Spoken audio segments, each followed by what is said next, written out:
So I added 3 scripts. When the space key is pressed, I have we're switching using the next costume. Right now the sprite has 2 costumes.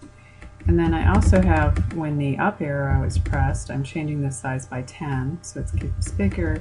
And when the down arrow is pressed, I'm changing it by -10.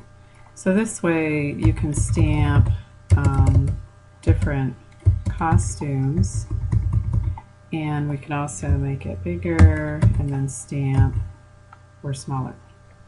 Well, so let's actually paint a few new costumes.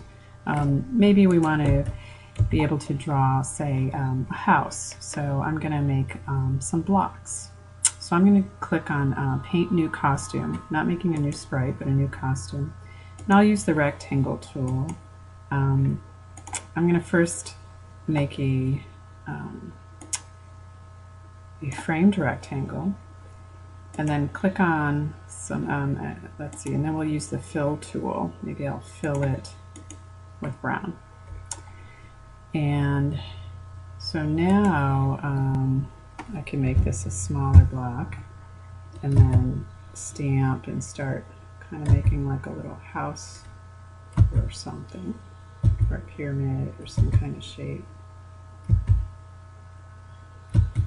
Okay, and then we can make lots of costumes. My son likes Mindstorm, so I'm going to try to make kind of that Mindstorm block. So I'm going to again use a framed rectangle to try to draw a cube, and then I'm going to have 3 lines coming out of this to do sort of like a 3D cube.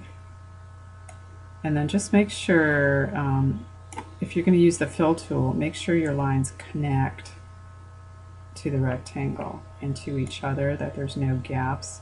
And if your angle's not quite right, you can use the erase tool to erase stuff. So I'm going to erase this extra bit here. And then maybe I'll use the fill tool. I'm going to fill this with brown, and this with brown, and then I'm going to make this thing green. Okay, so it's sort of like a Mindstormy kind of block. You might want to erase a little bit more here. Okay, and then we can stamp these blocks.